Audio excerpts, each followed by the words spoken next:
Donc nous poursuivons notre partage sur le temps de la jeunesse et de la vieillesse. Poursuivons notre partage. Notre texte se trouve dans le livre de Jean, chapitre 21, au verset 18. Jean, chapitre 21, verset 18. Je fais la lecture. En vérité, je te le dis, quand tu étais plus jeune, tu attachais toi-même ton vêtement et tu allais où tu voulais. Mais quand tu seras vieux, tu étendras tes mains, un autre te l'attachera, un autre te l'attachera et te mènera où tu ne voudras pas. Amen. Donc nous avions vu depuis le début de ce partage que cet autre-là qui vient, qui t'attache, afin que tu ailles là où tu ne veux pas, cet autre-là, c'est le Saint-Esprit. Le Saint-Esprit ne t'emmènera pas vers là où toi tu veux. Non. C'est-à-dire, l'Écriture dit, même Jésus, lorsqu'il prie, il dit non pas ma volonté, mais que ta volonté s'effectue. C'est-à-dire, l'homme, dans sa nature humaine, a une volonté. Vous voyez? A une volonté. Mais maintenant, quand tu es un enfant de Dieu, quand tu passes à l'état de vieillesse, ce n'est plus ta volonté que tu fais, mais nous avions dit hier que c'est la volonté du Fils. Nous avions illustré ça en prenant une femme enceinte. La femme enceinte, elle peut avoir une volonté lorsqu'elle est jeune, mais lorsqu'elle devient vieille, ou bien lorsqu'elle enfante, lorsque l'enfant est là, elle ne va plus faire, c'est-à-dire, il y a des choses qu'elle aimait peut-être avant, qui vont peut-être maintenant être répugnants pour elle. C'est-à-dire, elle va se dire, mais comment ça se fait que je mangeais ces choses? Ouais. Pourquoi? Parce que maintenant, elle ne fait plus sa volonté, mais elle fait maintenant la volonté du Fils qui est en elle. Est-ce que vous comprenez? C'est-à-dire que le fait d'être enceinte, parce que la Bible dit celui qui a le Fils a la vie. Nous tous qui sommes ici en réalité, nous avons le Fils en nous. Vous comprenez? Voilà pourquoi maintenant nous faisons la volonté du Fils. C'est ça, être vieux. Ouais. C'est ça, aller là où toi tu ne veux pas. C'est-à-dire faire la volonté d'un autre. Parce que tu as été racheté. Quand tu es racheté, tu fais la volonté du maître, naturellement. Autrefois, tu étais sous l'emprise d'un autre maître, tu faisais sa volonté, vouloir ou non. C'est pas moi qui dis, on peut prendre par là le livre de Éphésiens, je prends juste une écriture. Éphésiens, vous accomplissiez les volontés de votre chair.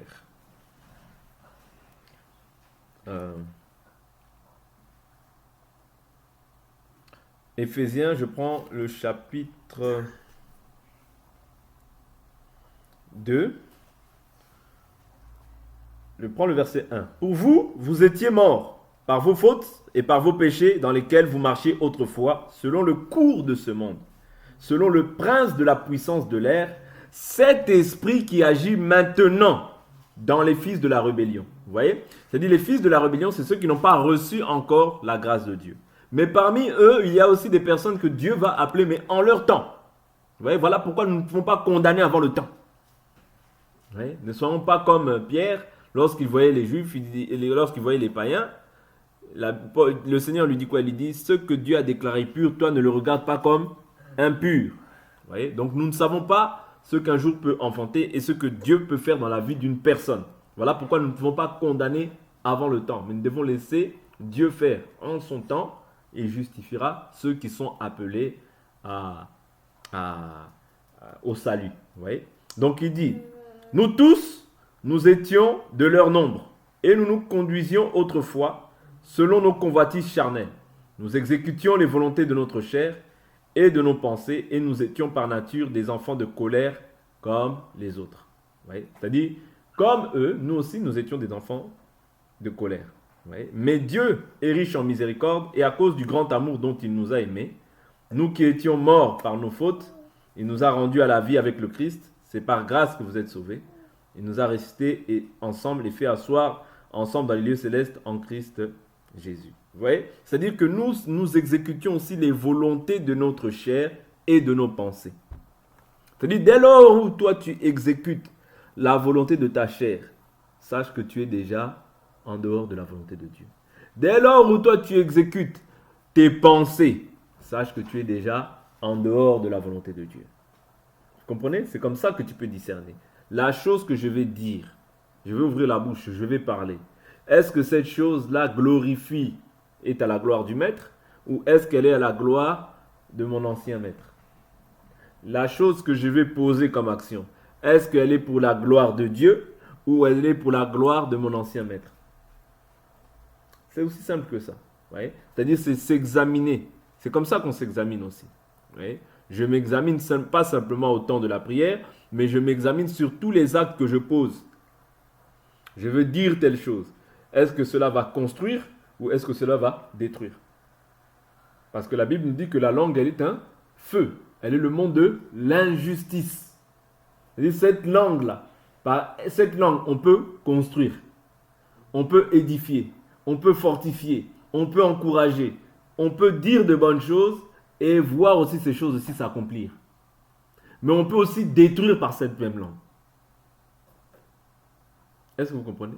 C'est le siège de l'injustice. Voilà pourquoi il nous faut constamment être renouvelés dans notre pensée, dans notre manière de voir les choses et nous examiner. Je vais parler. Avant de parler, prends le temps d'examiner ce que tu vas dire. Ça va construire, ce que tu vas dire, est-ce que ça va détruire? Oui? Parce que la langue, là, c'est le monde de l'injustice. Par elle, nous rendons grâce à Dieu. Mais par elle aussi, nous maudissons des hommes faits à l'image de Dieu. Est-ce que vous comprenez? D'où l'importance, avant d'ouvrir la bouche, de pouvoir réfléchir. Oui? De pouvoir réfléchir parce que par cette même langue, on bâtit, par cette même langue, on détruit. Est-ce que vous comprenez? C'est très important. Parce que autrefois, tout ce que tu faisais, c'était pour la gloire de ton maître. Même si tu dis, oh, même si tu chantais Jésus, c'était pour la gloire du diable. Ne te trompe pas. Parce que la Bible nous dit que la prière du méchant, c'est une abomination. Est-ce que vous comprenez? La prière du méchant, c'est une abomination. Et même si tu disais Jésus, Jésus, Jésus, mais je chantais quand même Jésus, hein, à cette époque-là, tu étais en abomination à l'Éternel. Vous voyez? Tu étais en abomination à l'Éternel. Donc ça, il ne faut pas l'oublier. Parce qu'il y a des gens qui pensent que, ah non, oui, bon, je connaissais déjà. Non. Il y a un moyen. Nous ne naissons pas enfants de Dieu, nous le devenons par par l'acceptation de l'évangile. Oui. Bien qu'il y a des gens qui vont vous dire, oh oui, nous sommes dans la prédestination de Dieu. Oui, mais nous devenons enfants de Dieu par l'acceptation de l'évangile. En acceptant Jésus, c'est là que tu deviens enfant de Dieu. À tous ceux qui l'ont reçu, à tous ceux qui croient en son nom, la parole de Dieu leur a donné le pouvoir de devenir enfants de Dieu. Mais dans la prédestination, Dieu te connaissait. Il savait qu'à tel moment, il va t'appeler. Mais dans le temps, tu dois passer par ce qu'on appelle l'acceptation de l'évangile, la repentance et la conversion à Dieu. Vous comprenez? Donc c'est très important de préciser ces choses. Donc, ça, toutes les œuvres que nous produisions autrefois, c'était pour la gloire du diable. Quand maintenant tu as mis un terme à tout ce qui est lié à la vie, à la jeunesse, comment est-ce qu'on peut voir ce qui est lié à la jeunesse? Nous avions vu que chacun suivait sa propre voie, mais nous pouvons illustrer cela aussi dans Galates chapitre 5. Galates chapitre 5. Galates chapitre 5. Allons voir un peu tout ce qui est lié à la jeunesse. Galates 5. Prenons à partir du verset 19. L'Écriture dit: Or, les œuvres de la chair sont évidentes, c'est-à-dire inconduites. Vous voyez? C'est-à-dire quand quelqu'un se méconduit, il marche dans toutes sortes d'inconduites, il marche selon le vieil homme. Donc il n'a pas mis, c'est-à-dire il n'a pas encore mis un terme à son ancienne vie. Quand quelqu'un est dans l'impureté, parce qu'il y a des actes impurs que les gens font, vous voyez, sous tous les plans, il y a plusieurs impuretés. Quand quelqu'un est dans la débauche, tu vas de femme en femme, d'homme en homme, tu es là toujours dans les fêtes, dans l'ivrognerie, toutes ces choses-là, tu ne peux pas être encore ce qu'on appelle un vieux. C'est-à-dire, toi tu gardes encore ta vie. Or, le but, c'est-à-dire le résultat final, quand tu gardes ta vie, tu la perds. Est-ce que vous comprenez?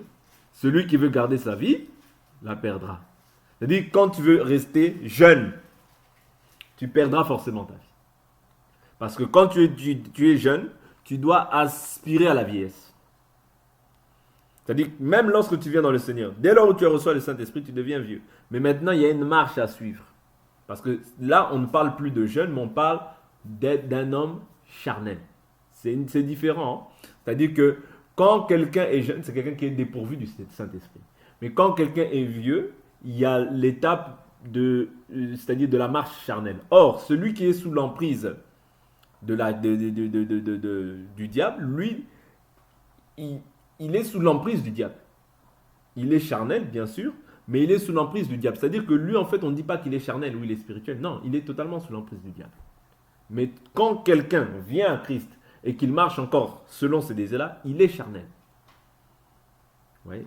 Parce que lui, il a reçu une nouvelle nature. La nature qu'il a reçue ne lui permet pas de pratiquer ça. Parce que c'est la saleté que tu mets, en fait, sur la nature que tu as reçue. Et quand tu agis comme ça, tu attristes le Saint-Esprit. Et tu éteins aussi l'esprit. Or, la Bible nous dit quoi? N'éteignez pas l'esprit. Vous voyez? Le péché, c'est ça qui t'éloigne, mais le péché aussi éteint l'esprit. D'où l'importance de ne pas éteindre l'esprit. Idolâtrie. Donc, quand tu vois quelqu'un qui est idolâtre, il aime l'argent comme je ne sais quoi. Parce que l'idolâtrie aussi, c'est l'amour de l'argent. Les gens pensent que l'idolâtrie, c'est simplement se prosterner. Non. L'amour de l'argent aussi, c'est l'idolâtrie. Vous voyez? Tout sur cette terre peut être une forme d'idolâtrie. Peut prendre une forme d'idolâtrie. Tes enfants, ta femme, ton travail, tes parents, tu peux en être idolâtre. Si tu ne prends pas garde. C'est-à-dire, si tu fais passer toutes ces choses-là avant Dieu, tu deviens un idolâtre. Est-ce que vous comprenez? Tu deviens un idolâtre. Or, les idolâtres n'hériteront pas le royaume des cieux. Il nous parle de quoi encore? De la magie. Oui. Tu ne peux pas être en Christ et être dans toute activité des pratiques diaboliques que Dieu n'a pas agréées. Tu ne peux pas aller voir, en tant qu'un enfant de Dieu, des personnes qui évoquent les morts. Tu ne peux pas. Un enfant de Dieu ne peut pas aller voir des magiciens, consulter des magiciens. Tu ne peux pas. Consulter des gens qui voient l'avenir. Oh, les astrologues, les magiciens, ce sont les mêmes choses. Oh, toi tu es lion, toi tu es verseau, toi tu es vierge. Et tu acceptes aussi. Ah bon, je suis vierge, ah je suis verseau, je suis capricorne. Or, toi tu as revêtu une nouvelle nature. Ça, ce sont les animaux. Ouais, ce sont des animaux. Donc toi, on t'identifie à un animal. Est-ce que la parole de Dieu dit ça? Ah, toi tu es né en novembre, donc tu es scorpion. Tu acceptes aussi. Oui, je suis scorpion. Donc tu es un animal. Tu acceptes d'être un animal. Il faut refuser ça. Moi, tu es quoi? Je suis enfant de Dieu. C'est ça ta nouvelle nature. C'est ça ton identité. L'identité là des lions, des scorpions, des vierges, des verseaux, c'était quand tu étais de l'autre côté. Quand aujourd'hui on te voit, toi tu es de quel signe astrologique? Est-ce que ça vient de Dieu? Ça vient du diable. Le monde entier est sous la puissance du malin. N'oubliez pas ces choses-là. Qu'est-ce que tu es? Enfant de Dieu. Oui, mais signe astrologique, enfant de Dieu. Oui, mais tu es né à quelle date? Je suis un enfant de Dieu. Pourquoi tu veux savoir ces choses-là? Signe astrologique, est-ce qu'il y a marqué ça dans la Bible? Pour que moi je dise que je suis lion, je suis capricorne, je suis verseau, je suis taureau, bélier ou je ne sais quoi. Non. L'homme animal. C'est pas pour rien que la Bible nous parle de l'homme animal. Eux, ils s'identifient à des animaux. Ah, c'est-à-dire que quand tu es de ce mois-là, toi aussi tu vas regarder les infos. Capricorne. Aujourd'hui, vous allez être dans une vie sentimentale. Vraiment, vous allez avoir de la tristesse. Parce que aujourd'hui, tu vas certainement découvrir ça. C'est ce qui m'est arrivé aussi. C'est bizarre, hein? C'est vrai, non, ils ont raison. Tu ne sais pas que c'est les démons qui consultent là, qui t'annoncent cette nouvelle. Donc toi, tu mets foi aux démons plutôt que de mettre foi à la parole. Est-ce que vous comprenez? Faisons attention à ces choses-là. Oh, tu es quoi? Je suis enfant de Dieu. Si eux veulent dire, qu'ils disent. Mais moi, je préfère garder ce que Dieu dit. Si eux veulent te cataloguer, bon, de toute manière, tu es né en tel ou noir, donc tu es ça. Pour vous, je suis ça. Pour moi, je suis un enfant de Dieu.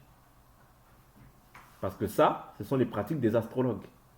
Or, les astrologues, dans la Bible, on voit que ce sont des gens qui sont en relation avec les démons. On ne peut pas consulter un astrologue. Tu ne peux pas consulter quelqu'un qui regarde tes lignes. Oh, toi, je vois avec les lignes de tes mains. Donc, toi, je vois que comme tu as des longues lignes, tu vas vivre longtemps. Donc, toi, comme tes lignes, elles sont courtes, tu es en face d'un sorcier. Tu es en face d'un sorcier. Mais qui ne te dira jamais qu'il est un sorcier parce qu'il viendra avec un costume. Parce que vous croyez que les sorciers, ce sont ceux qui vont venir avec des tresses là, avec des traces. Non, non, non. Aujourd'hui, les sorciers sont en costume, cravate. Vous voyez? C'est-à-dire même peut-être on peut voir le sorcier, on peut me voir, on peut dire peut-être c'est lui parce que lui il est noir. Comme lui il est blanc. Donc lui il ne peut pas paraître sorcier. Faites attention. La parole de Dieu, on doit l'éprouver. C'est-à-dire, quand même quelqu'un vient, tu l'éprouves par cette parole. Faites attention. Oui. Quand tu es jeune, tu as mis un terme à toutes ces choses-là. Quand tu es jeune, tu as mis un terme à toutes ces choses. Pourquoi? Parce que tu dois aussi, quand tu es jeune, maintenant, tu dois aspirer à te connaître, à connaître ton identité. Quelle est ton identité? Quelle est ta place maintenant dans le royaume? Qu'est-ce que ton maître, ton nouveau maître a fait pour toi? Quelle est ta position, ton statut dans le royaume maintenant dans lequel tu es? C'est toutes ces choses-là qu'on doit connaître pour notre salut. Est-ce que vous comprenez? Le salut consiste à connaître. La vie éternelle, c'est qu'ils te connaissent, toi, le seul vrai Dieu, celui que tu as envoyé, Jésus-Christ. Donc, viens pas me parler de tes liens, viens pas me parler de ta dîme, viens pas me parler de toutes ces choses-là qui n'édifient en rien. C'était dans l'ancienne alliance. Donc, viens pas me parler de ça. Ces choses ont pris fin à la croix. Un point barre. Donc, ramène pas tes raisonnements ici. Vous voyez? Viens pas me parler des, tu sais, les liens de famille. Non! Tu ne connais pas ton identité. Quand tu connais ton identité, tu sais que tout ça, là, ça a pris fin à la croix parce qu'aujourd'hui, moi, ma vie est cachée dans les lieux célestes en Christ Jésus. Vous voyez? Physiquement, je suis issu de ma famille, mais spirituellement, je n'appartiens plus à ma famille quant à la chair. J'appartiens à la famille de Dieu. Oh, l'autel! Nous aussi, nous avons un autel. Est-ce que vous comprenez? Nous aussi, nous avons un autel. C'est Hébreu qui nous parle de ça. Vous voyez? Quand quand tu es maintenant dans le royaume, tu dois connaître tes droits. C'est comme si maintenant tu es citoyen français. Mais tu vois la police, tu commences à courir. Tout le monde court, toi aussi, tu commences à courir. Parce que tu vois, par exemple, peut-être ceux qui courent là, ils n'ont pas de papier. Mais toi aussi, tu as ta carte d'identité, mais tu cours aussi comme eux. C'est-à-dire que tu ne connais pas ton identité. Celui qui court, c'est normal. Mais toi, tu as tes papiers, tu es né ici, tu dois connaître tes droits. Tu ne peux pas fuir à la vue de la police, non. Tu dois être à l'aise. Quand tu connais tes droits, tu es à l'aise, tu ne paniques pas. Mais quand tu ne connais pas tes droits, tu es là, en train de paniquer. C'est la même chose dans le royaume. Quelqu'un qui ne connaît pas ses droits, il panique tout le temps. Oui, il panique tout le temps. Et les sorciers, ils paniquent. Et les magiciens, ils paniquent. Il ne connaît pas sa position, ni son identité. Tu es encore un vieux jeune. Un vieux jeune. Pourquoi? Parce que quand tu es vraiment vieux, tu dois connaître vraiment ton identité. Parce que le manque de connaissance n'est bon pour personne. Vous comprenez? Or, quand tu connais ton identité, ce qui s'ensuit, c'est quoi? C'est l'assurance. Tu roules en voiture, tu n'as pas d'assurance, tu ne seras pas à l'aise. Tu roules en voiture, tu n'as pas d'assurance. Gauche, droite, gauche, droite, gauche, droite, gauche, droite. Alors ne vois pas la police, hein. Tu vas transpirer. Vous comprenez? Mais quand tu as l'assurance, même si tu vois la police, qu'est-ce que ça va te faire? Rien du tout. Pourquoi? Tu as l'assurance. Et si tu t'arrêtes aussi dans le coin, ça va rien te faire. Pourquoi? Tu es en règle. De la même manière aujourd'hui, quand tu es en Christ, tu es en règle.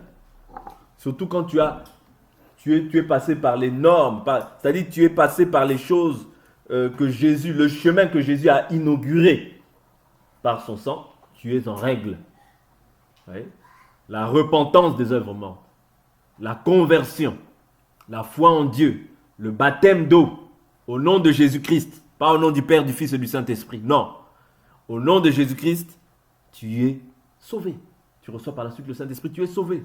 Comprenez? C'est ça. Donc, quand maintenant tu as fait ce chemin-là, tu dois maintenant être enseigné. Quand tu es enseigné, tu as de l'assurance avec Dieu. C'est ça. Vous comprenez? C'est ça notre assurance. C'est ça notre assurance auprès de lui.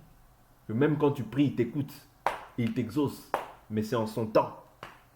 Pas en ton temps, mais en son temps à lui. Quand il trouvera bon de t'accorder la chose, là tu auras la chose. Vous voyez? Donc, les œuvres de la chair sont manifestes. Quelqu'un qui vit dans toutes ces choses-là, dans les jalousies, dans les fureurs, dans les rivalités, dans les divisions, vous voyez, les partis pris. Moi je suis d'un tel, moi je suis d'un tel. Tu n'as rien compris. Tu crois que tu as été sauvé par un homme. Non, tu as été sauvé par le roi des rois. Parce que c'est lui qui a versé son sang pour que toi tu sois racheté. Ce n'est pas un homme. Voilà pourquoi la Bible nous dit quoi? Vous avez été rachetés par le sang de Dieu. C'est Jésus lui-même qui a versé son sang pour toi et pour moi. Afin que nous puissions voir le royaume. Est-ce que vous comprenez? C'est gratuitement que vous avez été livré au péché. Ce n'est pas à prix d'argent que vous allez être racheté. Tu dois connaître ces choses-là parce que quand tu ne les connais pas, on va t'imposer les traditions des hommes. Parce que les hommes, ce qu'ils aiment faire, c'est asservir les hommes. Or, la Bible nous dit, vous avez été rachetés à grand prix, ne devenez pas esclaves des hommes. Ouais. Parce que l'homme veut toujours dominer c'est-à-dire, il veut dominer toujours sur les frères. Non. L'homme veut toujours dominer sur l'homme. Non, c'est pas comme ça. Nous avons été appelés à la liberté. Vous comprenez? Mais néanmoins, cette liberté-là ne te permet pas de faire maintenant ce que tu veux. Tu vas te prosterner devant des dieux païens. Attention, il y a une sentence quand tu fais ces choses. C'est l'idolâtrie. Salomon, qu'est-ce que lui dit? Prenons un peu une écriture dans l'Ancienne Alliance, ça va nous aider. Prenons un peu une écriture dans l'Ancienne Alliance, ça va nous aider.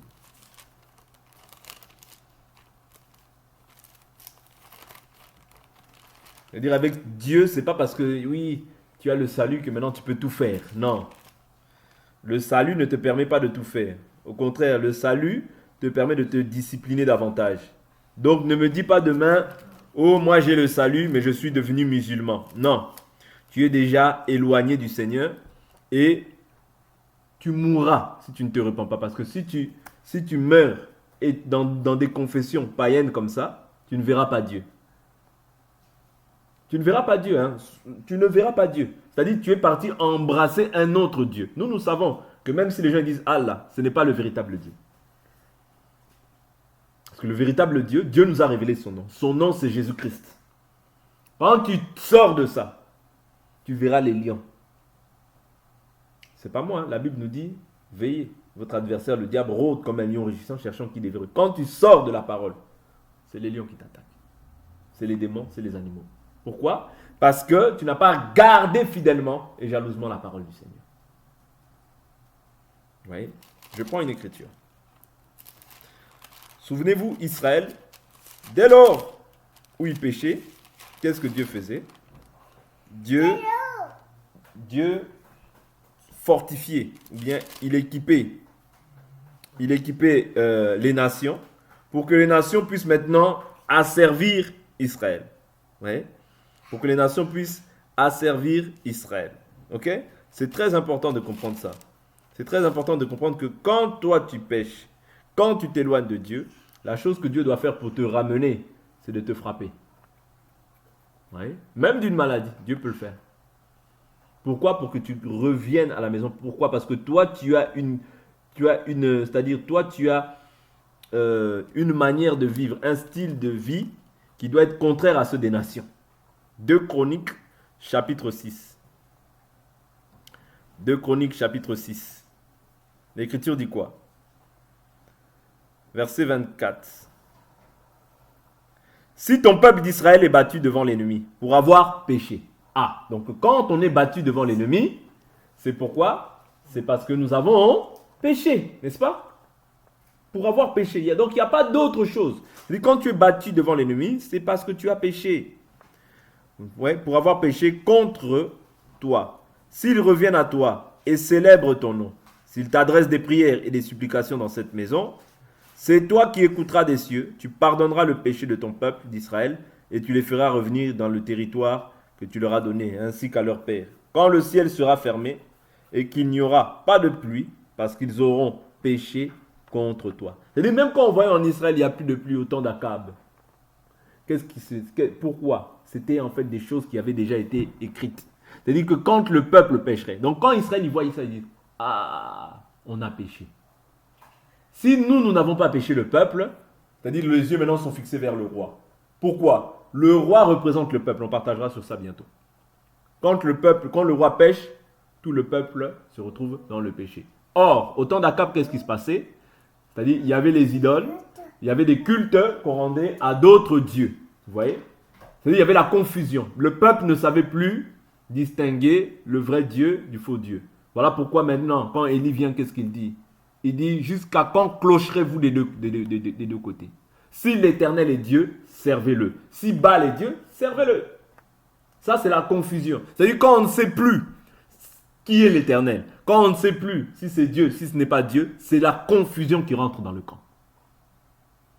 Voilà pourquoi, quand la tête du peuple pêche, il faut faire attention. Parce que le péché du chef, du peuple, va contaminer le peuple. C'était comme ça en Israël. C'est-à-dire que dès lors où le roi se détournait, la malédiction venait sur le peuple. Quand le ciel sera fermé et qu'il n'y aura pas de pluie, parce qu'ils auront péché contre toi, s'ils prient dans ce lieu, célèbrent ton nom et reviennent de leur péché, parce que tu les auras humiliés. Vous voyez? C'est-à-dire Dieu passe par l'humiliation. Pourquoi? Pour te ramener dans les bonnes voies. Pour te ramener sur la voie, sur le chemin étroit. Il te fait passer par l'humiliation afin que tu reviennes à lui. Le but pour lequel Dieu te fait passer par l'humiliation, c'est tout simplement pour que tu reviennes à ton bon sens. Que tu te détournes de tes mauvaises voies. Que tu embrasses la foi véritable. Que tu la gardes fidèlement et jalousement. Vous comprenez? Parce que ton Dieu t'éduque par ce moyen-là. Vous voyez? Par ce moyen-là, il t'éduque. Afin que tu gardes jalousement ce que tu as reçu dès le commencement. Est-ce que vous comprenez? Pourquoi? Parce que quand tu étais jeune, quand tu étais de l'autre côté, tu n'avais pas de compte à rendre à Dieu. Tu étais libre face à la loi, face à la parole. Tu étais libre. Mais aujourd'hui, maintenant que tu as mis tes anciens péchés en oubli, tu ne peux pas repartir ravaler ce que tu as vomi. Non. Quand tu repars ravaler les choses que tu as vomi, tu démontres par là à suffisance que tu rejettes Dieu par tes œuvres. D'où l'importance de comprendre qu'il y a un temps de la jeunesse, il y a un temps de la vieillesse. Le temps de la vieillesse, c'est quand maintenant tu n'es plus sensible ou bien tu n'es plus attiré ou bien dirigé par... Tu ne conduis plus tes propres pas. Parce que la Bible dit, il n'appartient pas au Fils de l'homme de diriger ses pas. C'est-à-dire, il appartient à Dieu de te conduire. Parce que Dieu, la Bible nous dit quoi? Jérémie 29, 11 à 13. Je connais les projets que j'ai formés pour vos vies. Projets de paix et non de malheur. De bénédiction et non de malédiction. Vous voyez? Ça, c'est les projets que Dieu forme pour toi. Mais quand toi, tu veux faire tes propres projets, sans même associer Dieu, c'est la chair qui te dirige. Parce que tous les projets, nous, en fait, nous ne faisons pas de projet. Nous n'avons pas de projet. Nos projets, nous les recommandons entre les mains du Seigneur. J'ai un projet, c'est bien. Ça peut être bien, une bonne idée. Mais est-ce que c'est la volonté de Dieu? C'est-à-dire, je soumets mon projet au Seigneur. Et Dieu, ouais, lui qui sait juger, lui qui sait toutes choses comme étant un bon père, sait si c'est le moment ou pas pour toi. Sait si il est bon de t'accorder cela ou pas. Sait s'il est bon pour qu'il ouvre une porte ou pas. Parce que tu peux avoir un projet. David avait le projet de construire la maison. Vous voyez, la maison de l'Éternel. Il avait le projet. Mais Dieu a dit non, ce ne sera pas toi. Pourtant, c'était un bon projet. Vous voyez? Est-ce que c'était mauvais? Non, à la manière des hommes, ce n'est pas mauvais. Mais Dieu ne voulait pas que ce soit lui qui le construise. C'était son fils. Pourquoi? Il avait versé le sang. Vous voyez? Il avait versé beaucoup de sang. Donc Dieu a dit non, ce ne sera pas toi. Ce sera ton fils qui sortira de toi. Vous comprenez? C'est-à-dire qu'on peut avoir des projets, c'est une bonne chose. Mais prends la peine de soumettre d'abord tes projets au Seigneur. Et Dieu lui fera le reste. Si c'est sa volonté, il le fera. Si ce n'est pas sa volonté, tu le comprendras par la suite du temps. Amen. C'est-à-dire quand on est vieux, on soumet. Tout ce qu'on fait, on le soumet. On le soumet au Seigneur. Et c'est lui qui examine maintenant. Parce que Dieu examine non pas simplement ta demande. Je vais prendre une écriture. Dieu n'examine pas seulement ta demande. Dieu n'examine pas seulement ta demande. C'est-à-dire que Dieu voit plus loin. L'écriture dit quoi? L'écriture dit quoi? Je vais prendre une écriture. 1 Chronique chapitre 28. 1 Chronique chapitre 28, verset 9. Et toi, Salomon, mon fils, reconnais le Dieu de ton père et sers-le d'un cœur sans partage, d'une âme bien disposée, car l'Éternel sonde tous les cœurs et discerne toute intention. Si tu le recherches, il se laissera trouver par toi, mais si tu l'abandonnes, il te rejettera à jamais. Vous voyez? Donc, Dieu sonde non pas simplement ta demande. Ta demande, c'est une chose. Mais Dieu va sonder maintenant quelle est l'intention. Vous voyez? L'intention. Est-ce que vous comprenez? Parce qu'il y a des choses qu'on fait des fois, c'est pour notre propre gloire et non pour la gloire de Dieu. Il y a des choses qu'on peut faire étant dans cette chair. Hein? Parce que cette chair-là peut te pousser à croire que des fois, la chose que tu fais est bien. Oui, mais quelle est l'intention de ton cœur? Qu'est-ce qui te pousse à demander ça? Oui. Parce que je dis toujours, la Bible nous dit quoi? La Bible nous dit quoi? Faites savoir vos besoins à Dieu par des prières et des supplications. Vos besoins. Des fois, on demande au-delà des besoins. Ce n'est plus des besoins, ce sont des convoitises. Vous comprenez? Or, la convoitise n'est pas de Dieu. Est-ce que vous comprenez? C'est-à-dire que quand je fais quelque chose, je peux demander par exemple, Seigneur, donne-moi 1 million. Maintenant, ce n'est pas mauvais hein, de demander. Donne-moi 1 million. Mais quelle est l'intention? C'est-à-dire pour le 1 million là, comment Dieu se retrouve dans ça? Quel est l'intérêt de Dieu dans ça? Oui. Si je demande l'argent, Seigneur, donne-moi de l'argent pour que je sois une bénédiction pour mes frères. Pour tous les frères qui sont dans le besoin, je veux être une source de bénédiction pour eux. Avoir de la libéralité. Parce que la Bible nous dit que les riches soient riches en libéralité. Oui. C'est-à-dire, si on a des riches dans le Seigneur, si quelqu'un est riche aujourd'hui, ce n'est pas pour pouvoir se glorifier pour acheter des grandes maisons. Non. Ce n'est pas un péché d'avoir une maison. Mais néanmoins, c'est afin d'être aussi libéral. C'est ça. Parce que dans le Seigneur, on ne regarde plus mon intérêt. Oh, moi seulement, moi seulement, moi seulement, mes factures à moi, mes enfants à moi. Non, ça, tu n'as pas compris en fait le but du corps. Tu es dans un corps. Dans un corps, tu as une fonction à jouer. Vous voyez?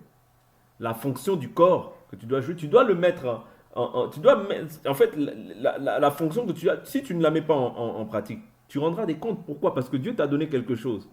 C'est comme si je suis dans un corps, c'est comme si ma main, elle a une fonction à jouer. Vous voyez? Mon épaule a une fonction, ma tête, mes oreilles ont une fonction à jouer. C'est-à-dire, s'ils ne font pas, s'ils ne jouent pas leur rôle, je veux dire, mais tu ne sers à rien. Vous comprenez? Tu ne sers pas. C'est-à-dire, dans ce corps-là, tu dois servir. C'est-à-dire, quand tu as quelque chose, Dieu met une grâce, un talent, tu dois le mettre au service des autres. Tu dois le mettre au service des autres. Parce que Dieu te demandera des comptes par rapport au don qu'il t'a accordé. Dieu t'a peut-être accordé la libéralité, mais tu ne veux pas être libéral. Dieu t'a peut-être accordé le don de discernement des esprits, mais tu ne l'exerces pas. Dieu t'a peut-être accordé la parole de connaissance, mais tu gardes ça pour toi. Non, ce n'est pas pour toi. Quand Dieu te donne, c'est pour les autres. N'oubliez pas ça. Vous voyez? C'est pour l'édification du corps. C'est pour que les autres soient bénis par rapport à ça. Vous comprenez? Donc c'est très important. Quand tu as passé l'étape de la jeunesse, tu dois maintenant comprendre que si tu ne vis, ce n'est plus toi qui vis, mais c'est Christ qui vit en toi. Or, Christ en toi, c'est la tête. Toi, tu es membre du corps. Si tu vis, tu ne vis plus pour toi, mais tu vis pour les frères. Parce que la Bible nous dit, à ceux-ci nous avons connu l'amour. Il a donné sa vie pour nous. Nous devons donner nos vies pour les frères. Mais ça, des fois, nous le disons en parole. Mais en acte, c'est dur de le voir. Mais nous devons maintenant passer, puisque nous avons mis un terme à tout ce qui est lié à la jeunesse. C'est-à-dire que quand tu dis une parole, il faut aussi qu'on te voie dans les actes pour pouvoir pratiquer ça. Parce que si dans les actes, on ne voit pas ce que tu dis en parole, tout ce que tu dis, en fait, ça reste de la philosophie. Ça reste une intelligence humaine, mais qui n'édifie en rien euh, parce que les actes parlent mieux que les paroles. Les actes composent. Voilà pourquoi on nous parle de la foi et de la foi sans œuvre. La foi n'est pas stérile. La foi doit avoir forcément des œuvres. C'est très important. Parce que la foi sans œuvre est morte. Amen. Donc on va s'arrêter là pour aujourd'hui.